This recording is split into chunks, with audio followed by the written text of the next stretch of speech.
Alléluia. Bien-aimé, que ce Dieu se révèle à toi.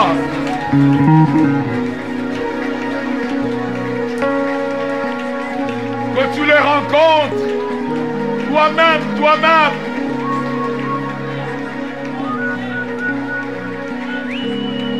Pas l'expérience d'une autre personne. Ta propre expérience. Et c'est là que commence l'histoire avec Dieu. Alléluia.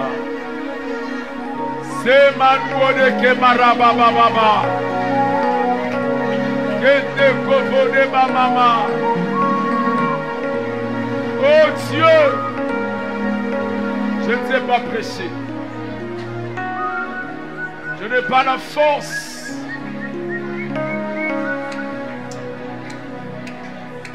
Mais je me confie en toi. Je veux glorifier ton Saint-Nom, t'honorer, te bénir. Chukamana Santa Mama. Seigneur, notre grand besoin, notre grand vouloir, ce matin, c'est de te rencontrer. C'est de te rencontrer, oh Dieu. Tu n'as pas d'adjoint. Personne ne pourra faire ton intérim. Toi-même, tu descends, tu te déplaces, tu viens. Quand ton peuple t'appelle, t'invoque, te cherche, te désire. Alléluia. Amen.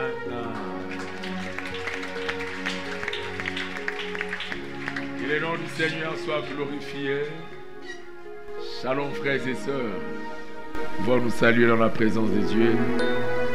Nous aurions voulu rester là en train de prier, Voilà que je vais dire quelques paroles et puis après nous allons nous replonger dans la prière selon que Dieu le voudra. Nous allons faire la suite de ce que nous avons commencé à étudier, à lire depuis la nuit du 31 décembre en ces lieux dans Genèse 28. Nous avons lu ces textes, Genèse 28 à partir du verset 10. Il est dit: Jacob partit de Beersheba et s'en alla à Charan. Il arriva dans un lieu où il passa la nuit, car le soleil était couché. Il y prit une pierre dont il fit son chevet et il se coucha dans ce lieu-là. Il eut un songe, et voici une échelle était appuyée sur la terre et son sommet touchait au ciel. Et voici les anges de Dieu montaient et descendaient par cette échelle. Et voici l'Éternel se tenait au-dessus d'elle et il dit: Je suis l'Éternel, le Dieu d'Abraham, ton père, et le Dieu d'Isaac. La terre sur laquelle tu es couché, je la donnerai à toi et à ta postérité. Ta postérité sera comme la poussière de la terre. Tu t'étendras à l'Occident et à l'Orient, au septentrion et au midi. Et toutes les familles de la terre seront bénies en toi et en ta postérité. Voici, je suis avec toi. Je te garderai partout où tu iras. Et je te ramènerai dans ces pays, car je ne t'abandonnerai point que je n'ai exécuté ce que je t'ai dit. Jacob s'éveilla de son sommeil et il dit: Certainement, l'Éternel est en ces lieux, et moi, je ne le savais pas. Il eut peur et dit: Que ce lieu est redoutable. C'est ici la maison de Dieu. C'est ici la porte des cieux. Et Jacob s'éleva de bon matin. Il prit la pierre dont il avait fait son chevet. Il la dressa pour monument et il versa de l'huile sur son sommet. Il donna à ce lieu le nom de Bethel. Mais la ville s'appelait auparavant Luz.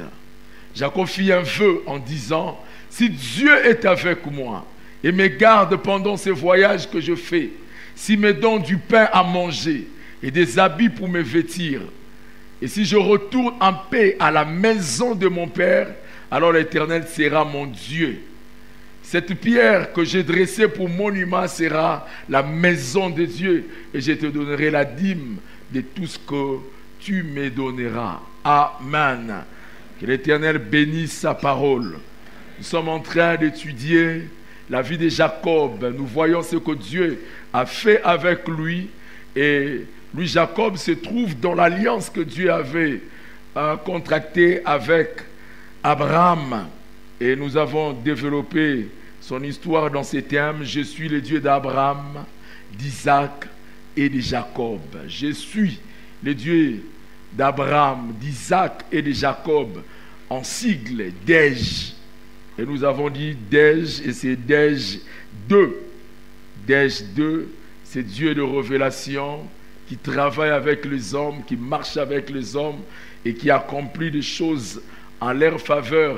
C'est un Dieu vivant, c'est un Dieu tout-puissant, c'est un Dieu qui est toujours opérationnel. Il est toujours à l'œuvre. Amen. Et cet homme de Jacob a une expérience particulière avec Dieu, ou même a connu des expériences exceptionnelles avec Dieu. Il a expérimenté beaucoup de bonnes choses avec Dieu. Et ça commence déjà de sa conception dans le ventre de sa mère. Quand Rebecca se retrouve enceinte, elle invoque, elle prie, elle cherche Dieu, Dieu lui parle, dit à son mari, ce ne sont pas que les enfants, mais ce sont deux nations qui se heurtent dans ton ventre. C'était déjà émouvant cette expérience. Il n'est pas encore entré dans le monde, il n'a pas commencé à vivre. Déjà dans le ventre de sa maman, quelque chose d'exceptionnel se passe. Et quand il naît à un certain moment, il va prendre le droit d'aînesse de son frère jumeau. Il prend le droit d'aînesse d'Ésaü, qui était son frère, qui le lui avait d'ailleurs vendu. Et plus tard, cet homme va voler, va usurper la bénédiction de son frère Ésaü.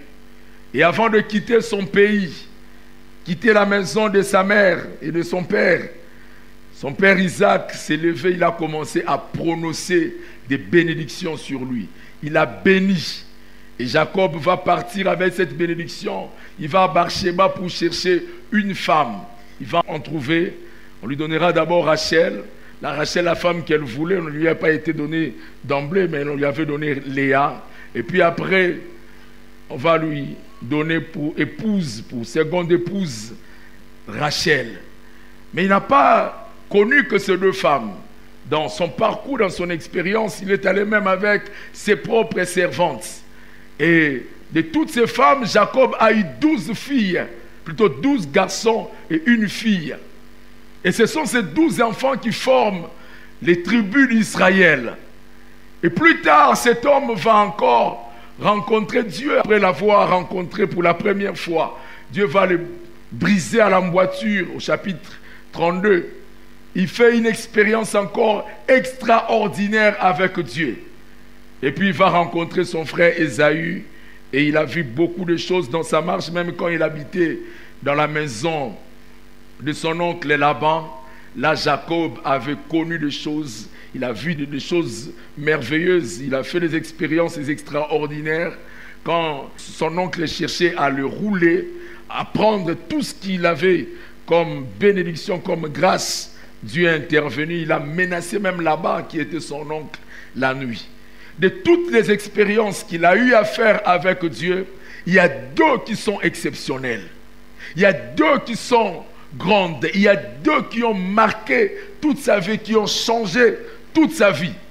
C'est l'expérience qu'il a faite avec Dieu dans ce texte où il a vu une échelle dressée dont le sommet touchait le ciel. Et dans cette échelle, il a vu une activité spirituelle extraordinaire. Les anges de Dieu montaient et descendaient.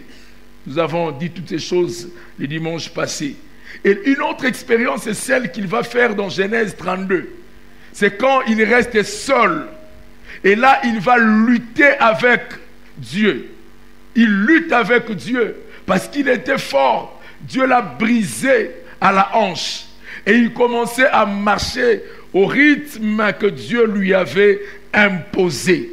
Ces expériences sont en fait la manifestation de Dieu en personne. Amen. Et c'est après cela que je soupire. Ma prière à Dieu, c'est que toi aussi, tu puisses faire cette expérience avec Dieu.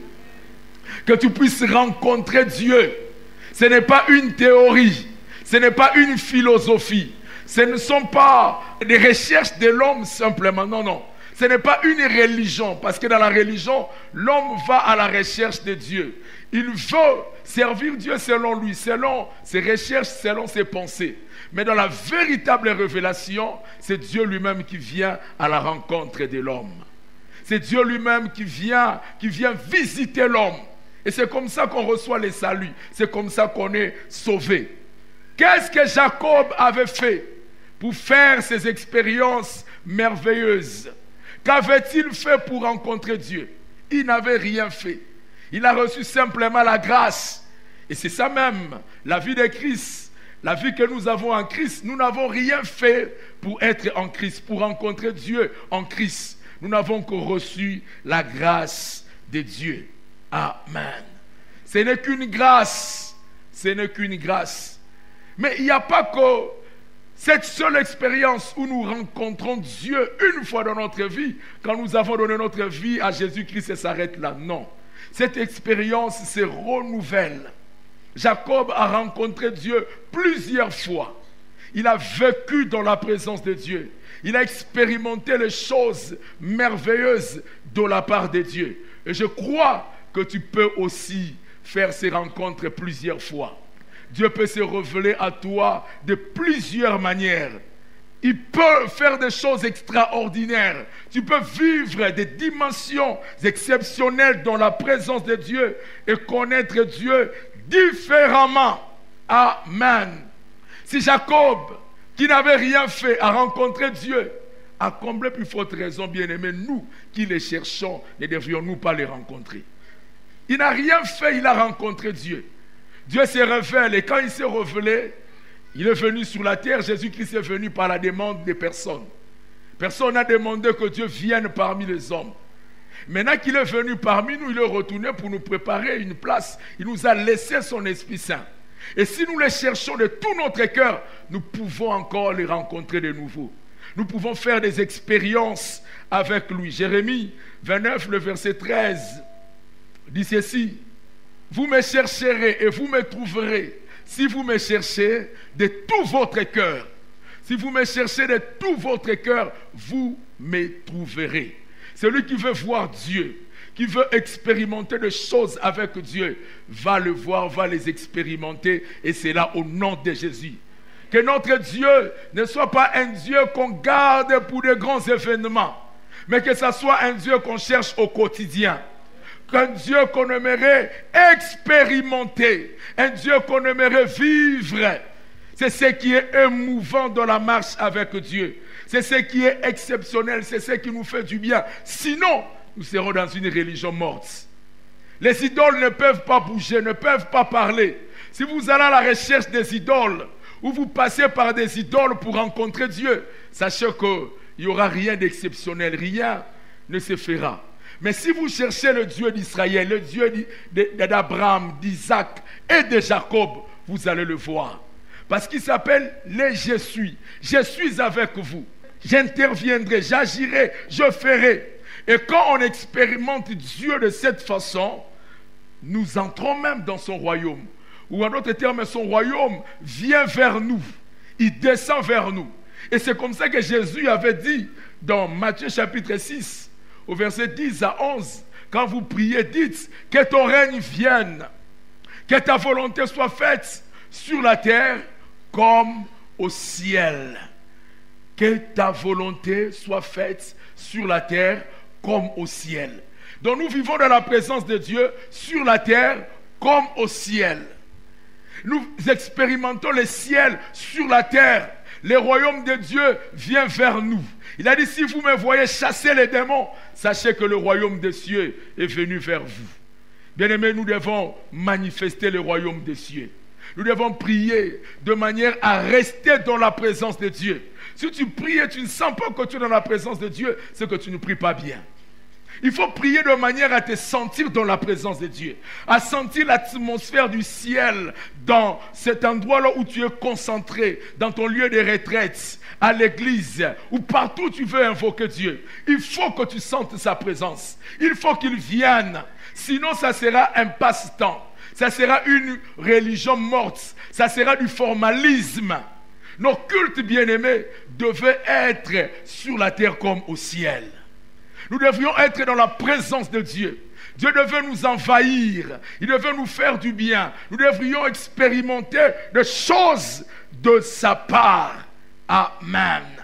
C'est là que cet homme a ses révélations. Jacob au verset 13, la Bible dit, il vit, et voici l'Éternel s'était né au-dessus d'elle. Et il dit, je suis le Dieu d'Abraham, ton père, et le Dieu d'Isaac. Sur cette échelle, Dieu s'était né au-dessus. C'est là qu'était Dieu. C'est Dieu qui lui avait pris dans la bassesse, qui était au bas de l'échelle. C'est le même Dieu qu'il a rencontré au-dessus. Bien-aimé, c'est Dieu qui te visite dans la bassesse, tu le rencontreras aussi dans l'élévation. Tu n'as pas besoin de changer de Dieu. Parce qu'il y a des gens, quand ils montent, ils commencent faiblement avec Dieu. Ils montent, ils arrivent au sommet, ils rencontrent une autre personne. Non, nous voulons rencontrer Dieu en amont et terminer avec lui en aval. Que ce soit toujours Dieu. Quand tu étais étudiant, Dieu. Et quand Dieu t'a élevé, c'est toujours lui.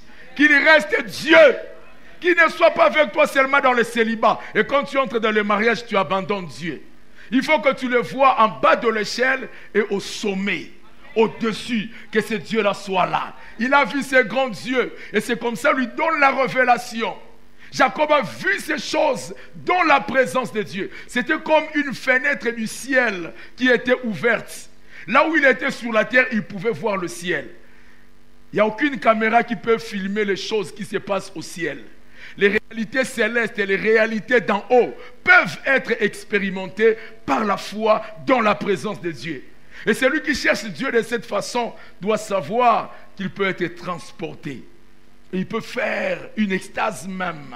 Il peut avoir de révélations extraordinaires. Dieu peut ouvrir ses yeux.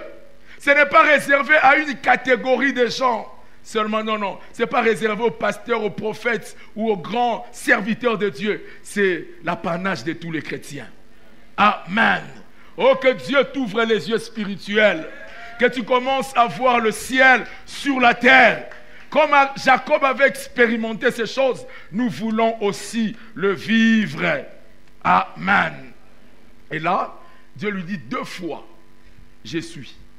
Quand il se met là au sommet, il dit, voici, je suis. Et voici l'Éternel s'était né au-dessus d'elle. Et il dit, je suis l'Éternel, ton Dieu. Je suis l'Éternel ton Dieu. Au verset 15 encore, il va lui dire, voici, je suis avec toi. Le Dieu d'Abraham, d'Isaac et de Jacob s'appelle le Je suis. C'est lui qui est avec nous. Ce n'est pas un Dieu qui évolue, ce n'est pas un Dieu qui diminue. Il est le même hier, aujourd'hui et éternellement. Comme pour dire, autant il s'était révélé dans le passé, autant il peut encore se révéler aujourd'hui. Ah bien-aimé, vis la révélation de Dieu. Rencontre Dieu, expérimente Dieu, que des choses exceptionnelles puissent se passer dans ta vie.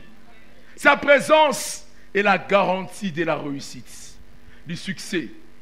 Il a dit, je serai avec toi. Partout où tu iras, je ne t'abandonnerai point, je ne te délaisserai point. Tous ceux-là qui s'étaient sentis faibles et qui ne savaient comment s'en sortir, et toutes les impasses auxquelles ils étaient exposés, Dieu leur avait garanti sa présence. Les je suis, je suis, je suis, je suis. Et c'est ce Dieu-là que nous invoquons. Il y a des choses qui se passent quand nous rencontrons Dieu. Quand nous le voyons, quand nous l'expérimentons. Et de façon exceptionnelle, il y a 2 choses qui se passent. Quand nous rencontrons Dieu, il y a 2 choses qui se passent. Inspirant toujours de la vie de Jacob, à partir de ces textes, nous pouvons le voir, comment est-ce que Dieu s'est manifesté, comment il a opéré. Parce que la présence de Dieu nous donne la connaissance de sa personne, nous permet de bien vivre avec lui. Et quand nous l'avons connu, cette présence-là vient premièrement changer notre vie. Amen. Voilà ce qui se passe. Premièrement, quand nous rencontrons Dieu, dans sa présence, il vient changer notre vie. Il vient changer notre vie. C'est là qu'est née cette expression que les pentecôtistes utilisent souvent. On ne peut pas rencontrer Dieu et rester le même. Non, non. Quand on rencontre Dieu, il y a quelque chose qui se passe en nous. Dieu vient changer la vie de l'homme. Cette rencontre n'est pas, je dirais, livresque, où on ne rencontre pas Dieu que par la lecture. Ce n'est pas une rencontre que nous avons au travers des connaissances seulement. Ça, c'est le niveau le plus bas. Il y a une autre rencontre que nous avons avec Dieu, celle qui est expérimentale. C'est-à-dire, tu vis Dieu, tu sens Dieu. Dieu est esprit, mais tu peux le vivre, tu peux le sentir, tu peux réaliser sa présence. Mais au-delà de toutes ces choses, il y a cette rencontre qui est transformationnelle. La rencontre de Dieu qui vient transformer l'homme dans tout son être.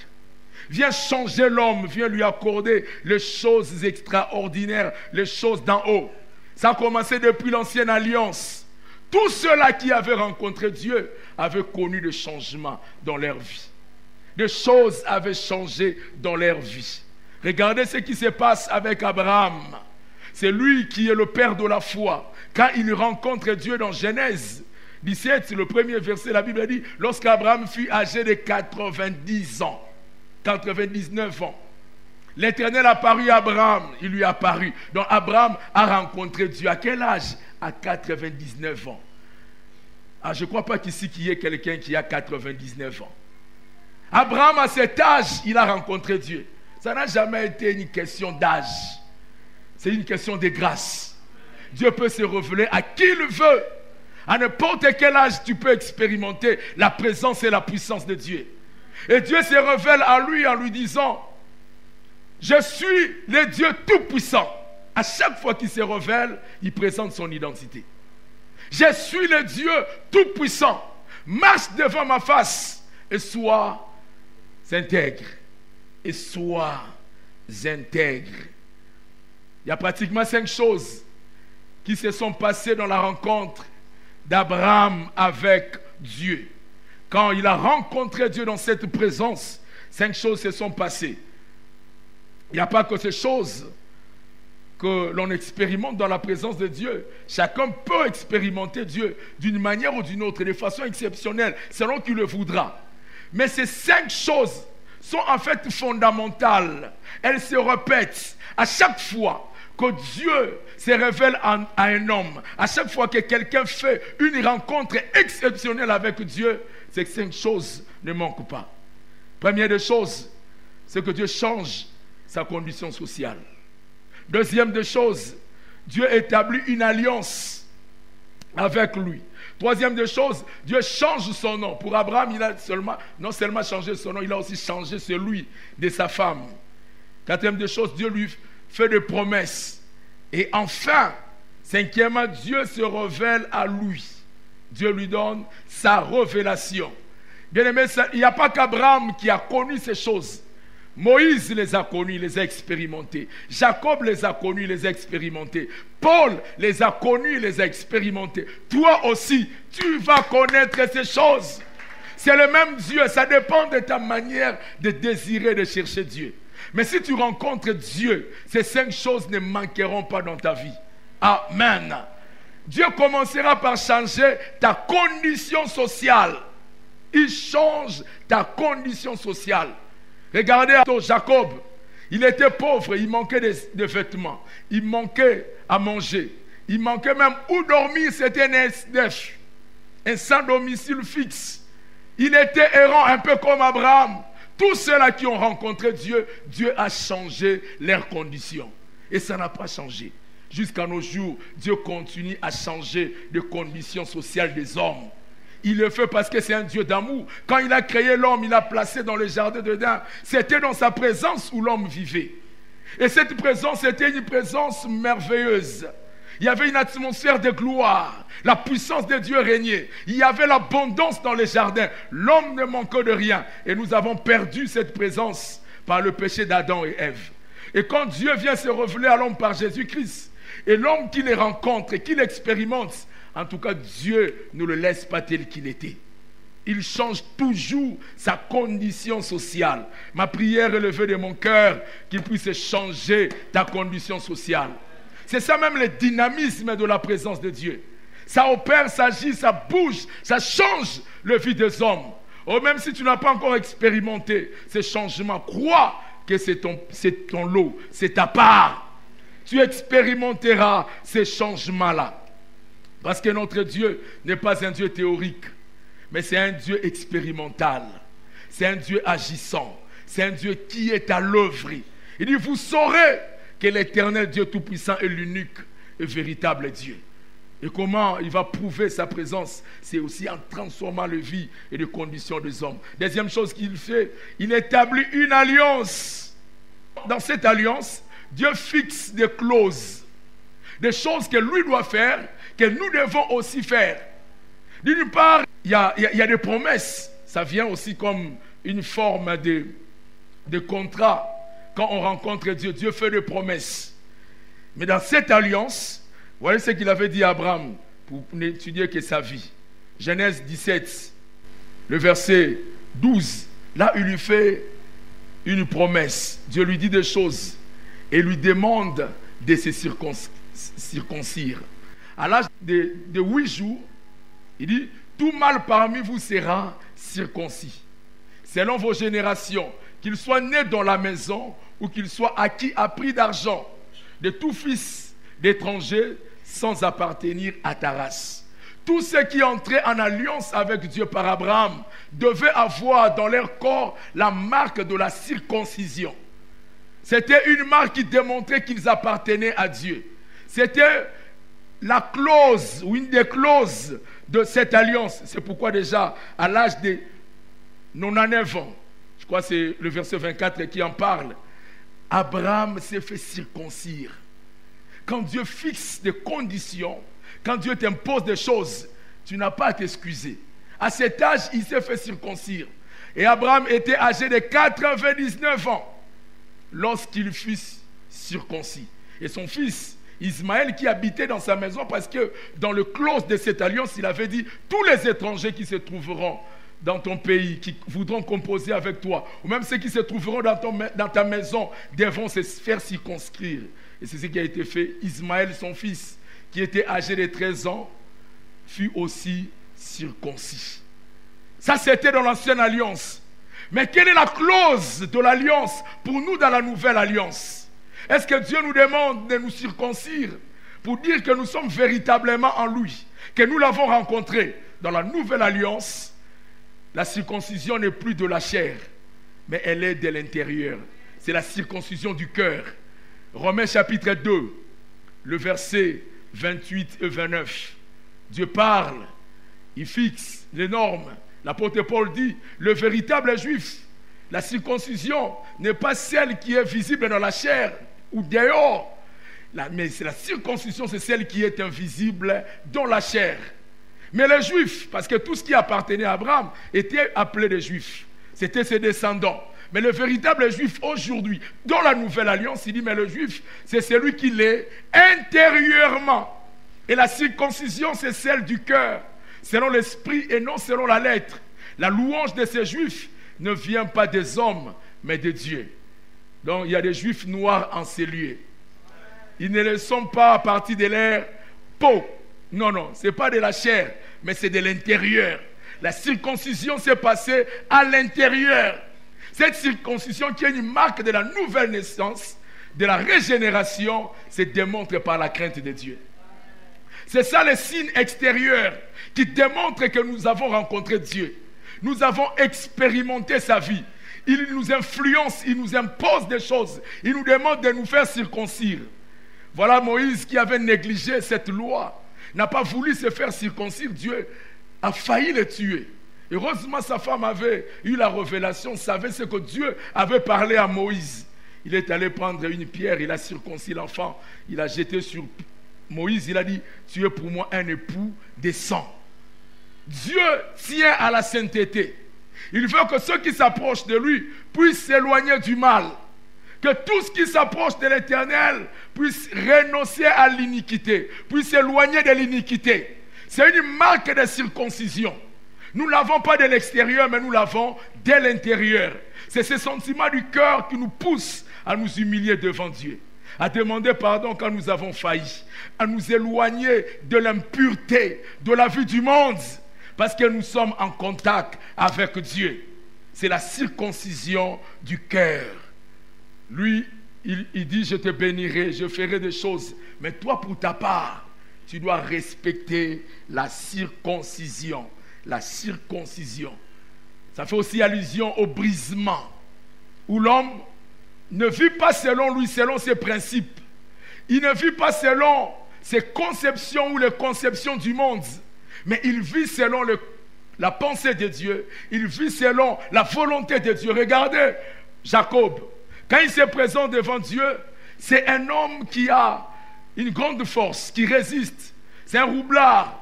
Il peut escroquer, il peut monter des coups. Mais quand il rencontre Dieu, il lutte seul avec lui dans sa présence.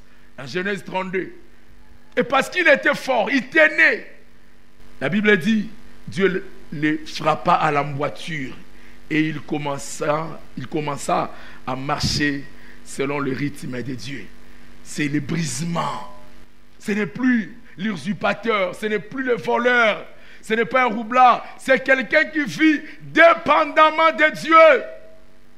Il a la démarche divine. Ce n'est pas quelqu'un qui s'impose par la force, mais c'est quelqu'un qui sait s'humilier parce que Dieu l'a brisé. Tu dis tu as rencontré Dieu, mais on ne voit pas les brisements en toi. Non, ça c'est faux. Quand tu as rencontré Dieu dans sa présence, il commence d'abord par te briser. Il commence à te briser. Tu ne vis pas dépendamment de toi-même, mais tu vis dépendamment de Dieu. Ce ne sont plus tes titres, tes diplômes, ton rang social qui compte, mais c'est que Dieu a fait pour toi. Ce qui fait que malgré ton titre, malgré tes avoirs, tu peux composer avec les autres. Tu peux traiter avec les autres. Parce que tu as été brisé. Tu ne marches pas selon le monde. Autrefois, quand il marchait selon lui ou selon le monde, il était debout, il était fort. Comme pour dire en d'autres termes, il vit selon son rang social, il vit selon ses moyens, il vit selon ses capacités. Il peut exclure, il peut mépriser, il peut insulter, il peut être dans une vie d'extravagance qui ne glorifie pas Dieu. Mais quand Dieu le brise, ce n'est plus son rythme, c'est le rythme de Dieu. Il y a des choses qu'il ne le fait pas parce qu'il ne le veut pas, mais parce que Dieu le lui a imposé. Il lui a imposé une démarche, une manière de vivre. C'est ce que Dieu fait dans nos vies. Quand nous le rencontrons, il nous fait passer par cette alliance où nous concluons avec lui. Il nous demande de faire des choses dans ce contrat où chacun de nous a eu à contracter d'une manière ou d'une autre, tout en se basant par l'œuvre de Christ. Le Seigneur lui impose la manière de vivre. Et cette manière de vivre, c'est celle du royaume. C'est la manière du ciel. Amen. Troisième chose que Dieu fait, Dieu change son nom. Il s'appelait Abraham. Dieu dit, tu ne t'appelleras plus Abraham, mais tu t'appelleras désormais Abraham. Abraham signifie père élevé. Abraham signifie le père d'une multitude. Le père d'une multitude. Et il a fait avec plusieurs. Nous voyons même avec Jacob. Jacob, cet usurpateur, quand Dieu le rencontre, il le brise. Il change son nom. Il dit, tu ne t'appelleras plus Jacob, mais tu seras appelé Israël. Il change le nom. Avec Paul, c'est la même chose. Il s'appelait Saul. Saul, ça c'est son nom hébraïque. Il avait le même nom que le roi Saül. C'est le roi qui avait volé. C'est le roi qui avait désobéi. C'est le roi qui était loin de la volonté de Dieu. Quand Dieu le rencontre, Jésus l'appelle. Il ne l'appelle pas du nom de son nom hébraïque, il l'appelle par son nom grec. C'est la même chose. En grec, c'est Paul. Saul en hébreu, mais en grec, c'est Paul. Il appelle Paul, Paul, Paul. Pourquoi me persécutes-tu? Paul, Paul, pourquoi me persécutes-tu? Autrefois, tu agissais comme ton prédécesseur, celui à qui tu portais le nom, Saül. Mais maintenant que je te rencontre, tu ne seras plus comme lui. Il lui dit, il te sera dur de résister contre les aiguillons. Tu ne pourras plus résister à la volonté de Dieu. Je te montrerai même les choses par lesquelles tu dois souffrir. Pour nous, ce n'est pas important de changer de nom. Quand tu rencontres Dieu, tu n'as pas forcément besoin de changer de nom. C'est vrai, il y a certaines personnes qui reçoivent des révélations spécifiques où Dieu leur demande de changer de nom. En tout cas, pour ma part, je n'ai pas reçu ça. Si c'est votre cas, gloire au Seigneur, changez de nom. Mais ça n'est pas très très important que de vouloir changer de nom. Ce qui compte dans le changement de nom, c'est le nom de Dieu que vous portez. C'est-à-dire Dieu vient attacher son nom à votre nom. C'est là que Dieu donne même sa révélation. Je suis. Il vient attacher quelque chose à votre nom. Et le nom dans lequel il se révèle à vous, c'est comme ça qu'il va commencer à opérer. C'est comme ça qu'il va commencer à agir dans votre vie. Amen. Et pour nous, les noms que nous portons, ces noms sont liés à nos ancêtres, sont liés à nos parents, sont liés, je ne sais pas moi, à un événement quelconque. Et ces choses-là nous réclament. Et quand nous venons à Christ par la circoncision, par l'œuvre de la croix, il change cette malédiction. Il annule tout ce qui nous rattachait à nos origines. Si ces origines sont mauvaises, je viens maintenant par le pouvoir de Dieu les annuler au nom de Jésus. Amen. Il brise ces liens qui à partir du nom vous réclament. Vous ne savez pas dans quelles circonstances le nom vous a été donné, mais vous devez le revendiquer dans la présence de Dieu pour vivre le bonheur et ne pas vivre les conséquences néfastes attachées à l'origine de votre nom. Et souvent l'ennemi cherche toujours à nous ramener à ces noms-là de famille, à ces noms qui nous bloquent, qui nous empêchent d'aller de l'avant.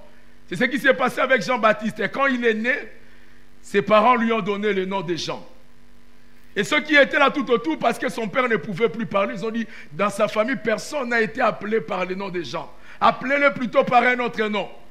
Non, sa maman a amené cette tablette devant son père pour qu'il écrive parce qu'il était incapable de parler. Il a écrit le nom de Jean. C'est-à-dire son origine n'était plus celle de sa famille ou du nom de la famille qu'il portait, mais c'était un nom qui avait une révélation divine.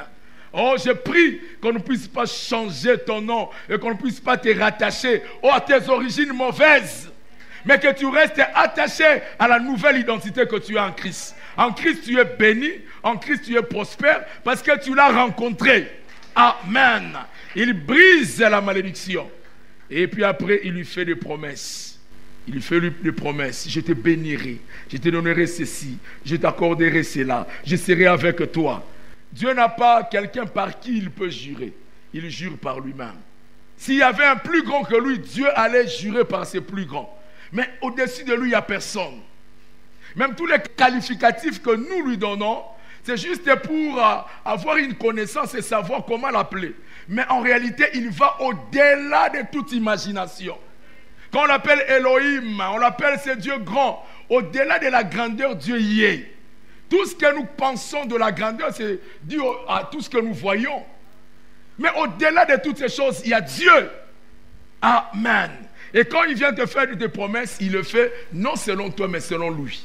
Il jure par lui-même. Il ne considère pas tes capacités, il ne considère pas ton expérience, il ne considère pas ta famille, mais il te fait des promesses. Ces promesses dépendent de lui. Nous l'avions déjà dit. Et enfin, Dieu lui donne la révélation de sa propre personne. Dieu se révèle à Abraham, il lui dit, je suis le Dieu tout-puissant. Et nous venons encore dans ces textes où nous les voyons dire, je suis le Dieu d'Abraham, d'Isaac et de Jacob. Nous avons dit pour nous, c'est Dieu, c'est Jésus-Christ. C'est lui le Dieu de la révélation. Dans sa grande révélation, il peut nous ouvrir des brèches. Il peut nous donner des choses qui sont spécifiques à nous. Des choses qu'il va commencer à opérer dans nos propres vies. Des choses qu'il n'aura pas faites avec les autres, mais des choses qu'il va commencer à réaliser dans nos vies. Alors je ne sais pas comment Dieu va se révéler à toi, mais j'ai pris qu'il se révèle à toi. Que tu puisses expérimenter Dieu, que tu puisses voir Dieu, que tu marches avec Dieu selon la révélation que tu as de lui. Ce n'est pas seulement le Dieu de son Père, c'est aussi son propre Dieu. Dieu ne doit pas être que le Dieu de ton église, ça doit être aussi ton propre Dieu. Ton propre Dieu, c'est Dieu que tu as expérimenté. Il y a des personnes qui parlent de la guérison parce qu'ils ont lu la guérison dans la Bible. Mais il y a des gens qui ont expérimenté la guérison dans leur corps.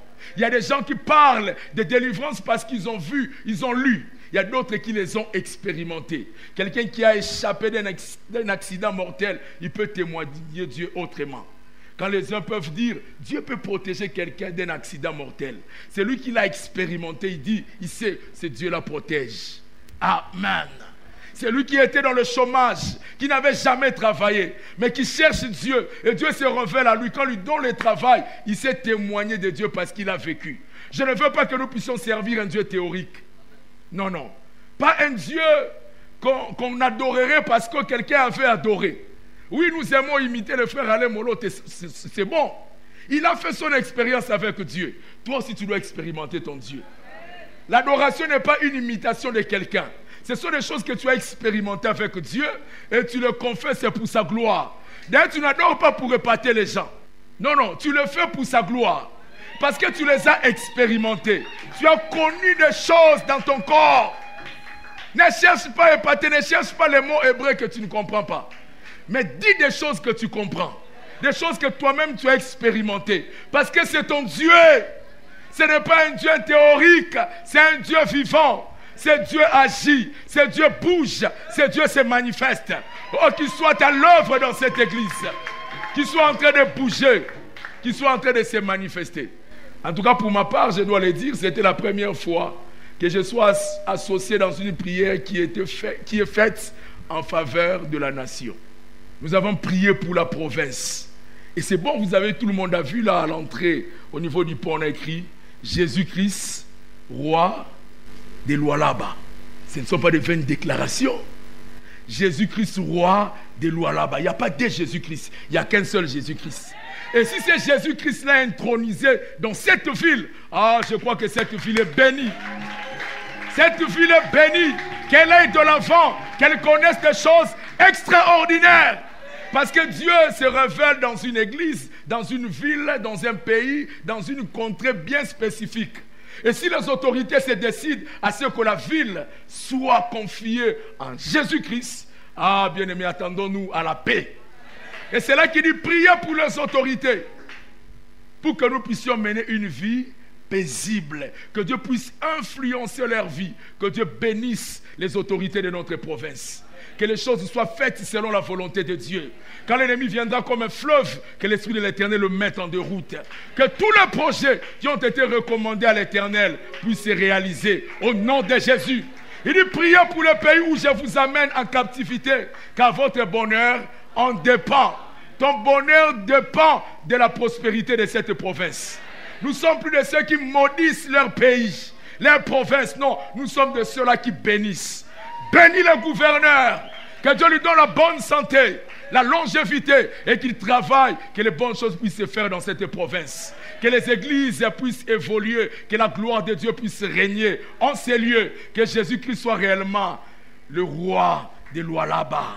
Que Jésus règne dans les institutions, que Jésus règne dans ta vie et qu'il règne aussi dans cette église. Ça s'est fait par la prière des hommes droits. Le livre des Proverbes dit, la ville est bénie par la bénédiction des hommes droits. Ces hommes droits ne le sont pas par eux-mêmes, ils le sont par la foi en Jésus-Christ. Et la justice qui élève une nation vient de Dieu. Et nous prions que cette justice soit faite dans ces provinces, que cette justice soit vécue. Deuxième chose qui se passe, après avoir rencontré Dieu, après l'avoir expérimenté, ça c'est maintenant la part de l'homme. L'homme lui-même s'engage. L'homme s'engage. Il prend la décision. S'engager en d'autres termes veut dire faire un vœu. Et c'est ce que Jacob a eu à faire au verset 20. De Genèse 28, 20 à 22. La Bible dit, Jacob fit un vœu en disant, si Dieu est avec moi et me garde pendant ce voyage que je fais, s'il me donne du pain à manger et des habits pour me vêtir, et si je retourne en paix à la maison de mon père, alors l'Éternel sera mon Dieu. Cette pierre que j'ai dressé pour mon image sera la maison de Dieu. Et je te donnerai la dîme de tout ce que tu me donneras. Je te donnerai la dîme de tout ce que tu me donneras. Il fait un vœu à l'Éternel. Il s'engage pour Dieu. Dieu s'est engagé pour toi. Quelle est ta réaction vis-à-vis de son engagement dans ta vie? Comment tu réagis à la visitation de Dieu, à la rencontre avec Dieu? Quand il s'est révélé à Salomon, il lui a dit, demande-moi ce que tu voudras et il te sera accordé. Demande-moi, Salomon dit, donne-moi la sagesse. Donne-moi la sagesse. Il dit, mais parce que tu n'as pas demandé la mort de tes ennemis, parce que tu n'as pas voulu te venger de tes ennemis, voilà ce que je vais faire dans ta vie. Je vais te donner la longévité, je vais te faire prospérer, je vais te bénir, je vais t'accorder des choses. Voilà ce que Dieu avait fait. Et à son tour, il est allé offrir à l'Éternel 1000 holocaustes. Il y a toujours un engagement de l'homme. Il y a toujours la part de l'homme dans la manifestation de Dieu. Souvent, nous ne réagissons pas. Nous ne faisons pas quelque chose pour ce grand Dieu qui nous a visités. Quel est ton engagement? Quelle est la décision que tu prends à faire des choses que tu te décides de faire pour ce Dieu qui t'a visité? Qu'est-ce que tu décides de faire? Quelqu'un peut dire à Dieu, à cause de ta présence, à cause de ce que tu as fait, je prends l'engagement d'abandonner la bière. C'est aussi un engagement. Un très bon engagement d'ailleurs. Dans cette présence-là, tu demandes, tu dis, Seigneur, garde mon cœur, que je ne m'éloigne pas de toi, que je reste avec toi. Toi qui as commencé avec moi au bas de l'échelle, que je reste avec toi au sommet. Une promesse que tu fais à l'Éternel. Tu prends cet engagement d'être toujours dans la maison de Dieu. Si tu me donnes des finances, je m'engagerai, Seigneur, à bâtir ta maison, à t'acheter une parcelle. Si tu me donnes des grâces exceptionnelles, je veux faire ceci pour toi, je veux faire cela pour toi. Et c'est possible que tu prennes un engagement pour Dieu. Ça, c'est ta part. Nous ne venons pas seulement prendre des choses auprès de Dieu et partir comme le fils prodigue. Non, nous prenons, mais nous restons dans sa présence. Nous décidons de le servir.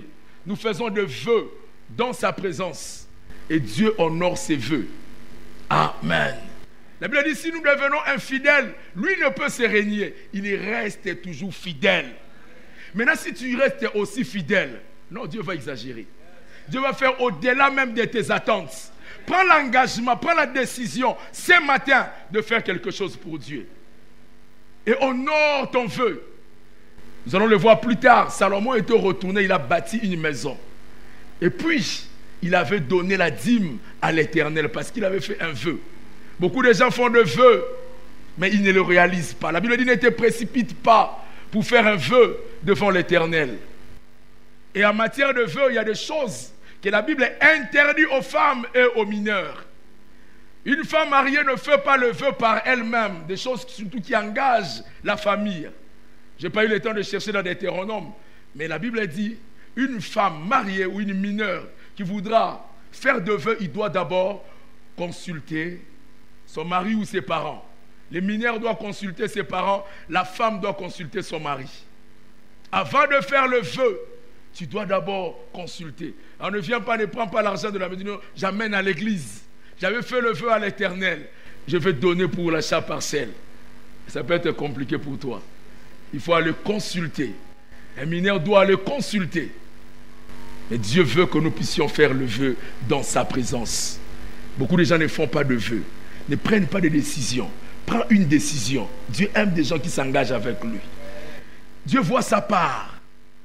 Et il va te bénir, il va réaliser ses vœux parce qu'il sait qu'il a aussi son compte. Si tu prends cet engagement ce matin, parce que Dieu s'est révélé à toi, parce que tu l'as rencontré, je t'assure que Dieu va le faire. Mais seulement sois fidèle. Ne fais pas pour impressionner quelqu'un, mais fais-le de façon réfléchie. Est-ce que nous pouvons nous lever dans la présence de Dieu? Alléluia.